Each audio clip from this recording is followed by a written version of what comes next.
Shalom, today is January 2nd. It's the 8th and 9th month of Hanukkah here in Israel, and Happy New Year. We're in 454 days of the war in Israel, and the newspapers of Yediot Achronot show that the Memshala, it's a quote, "הממשלה מקדמת חוק מנוגד לצורכי צה"ל." The government is progressing a law that is against the needs of the IDF. This is Yoav Galant that is quoted. He's the former Minister of Defense. He was fired 2 months ago, and now he is leaving the Knesset. Galant התפטר מהכנסת. But he's staying in the Likud party, and he says, I will be back, I will return. Up here it reads, Hamas lo nichna. Hamas is not surrendering. We'll open up and see more about that. And down here are 4 soldiers, female soldiers, that were in lookout positions on October 7th in the Gaza envelope. And they have a personal story here as well.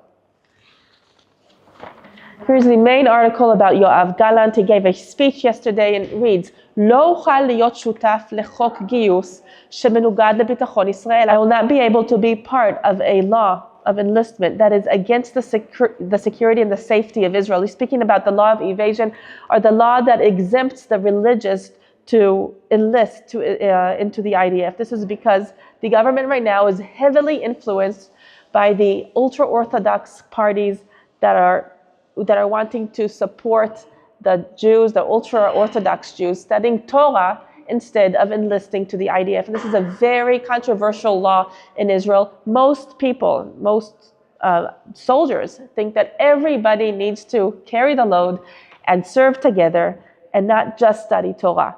So Galant does not agree with this law, and he says, I cannot cooperate with this. He's leaving the Knesset completely, but he says he's going to come back. But here in the last section of the article, they do explain that the IDF is still working on a plan with the current Secretary of Defense, Katz, to enlist thousands of ultra-Orthodox in the next year and a half, because Israel needs more soldiers.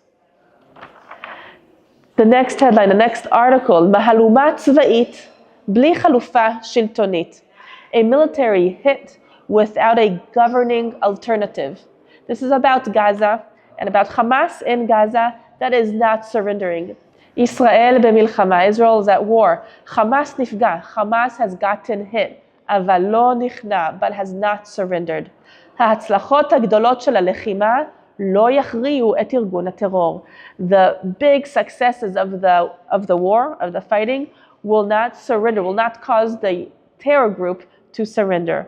We see here 3 different photographs taken from Gaza. This is from Beit Hanun. It says here that the place looks like a wreck, like a ruin. This photograph also shows the destruction in Gaza, and it reads, the war is still happening. It's full on in Gaza, and it's just 1 hour away from the heart of Tel Aviv. Here's an image of a tunnel shaft. Actually, this is an elevator that goes down to tunnels. This is a remembrance of so many kilometers of tunnels that the IDF has demolished and is still finding and is still ruining and demolishing. In the northern part of the Gaza Strip, there is huge destruction.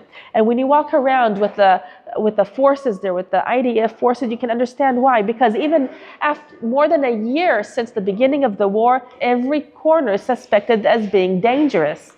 Even though the accomplishments of the IDF are significant, it is very hard to see the end of the war when Hamas is not showing any surrender signs.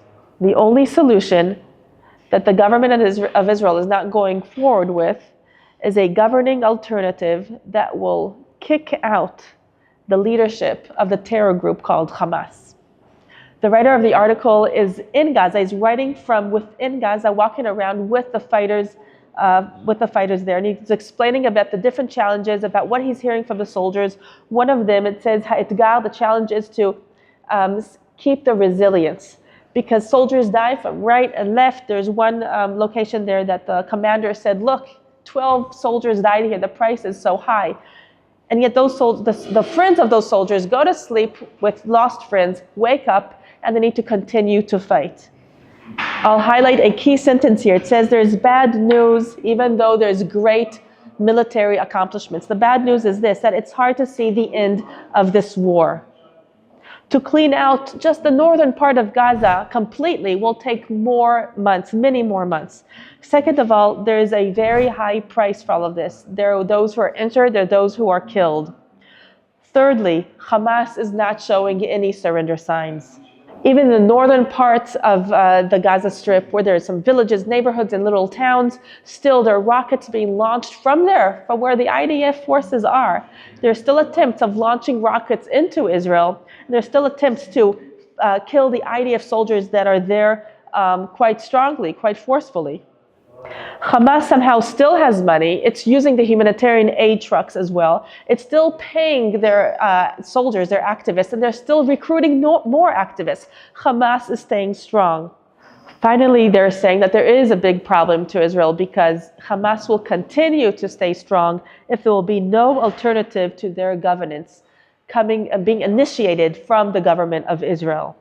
And we need to remember here, it's easy to say, it's easy to write, but Hamas is an ideology. It's all over the world. It is a spiritual force. We're not just fighting flesh and blood, we're fighting with spiritual forces. Next headline, מהפעולות המסוכנות והאמיצות שבוצעו. This is one of the most dangerous and courageous operations that were done in the IDF. It was especially courageous. It says, commando fighters landed in Hama and Syria. This is tens of kilometers from the Israeli border. They took over an Iranian underground facility. They produced accurate missiles from there, missiles that would hit Israel. The commando fighters killed the security soldiers there, and they collected information, they collected intelligence and papers. Yesterday, almost 4 months since this operation that was done in September, Israel confirmed officially that it was Israel that did this operation. It was the Shaldag unit. Shaldag are Air Force commando soldiers. And the goal of the operation was this. It was to demolish the capabilities of Iran in Syria against Israel. And that was achieved in September in this heroic operation. Not that there isn't more work to be done, but the goal of this operation was achieved when no one from the IDF soldiers was killed or even injured. This is really incredible. It says that dozens of aerial vehicles, helicopters, and fighter jets were all working together in this operation. They were shooting all around while it was creating a safe area for the commander fighters to land and to work quickly underground, taking intelligence and paper. They demolished these missiles, very accurate missiles that would have hit Israel. Again, backed by Iran. We'll turn to the last page to end with, and this is a father who lost his son on October 7th. He was supposed to give him a live-in unit that he prepared for him, but he died. His son died before he was able to give this unit to him. So since then, he's been hosting soldiers for free and completely accommodating them, washing their laundry, washing their dishes, cooking for them.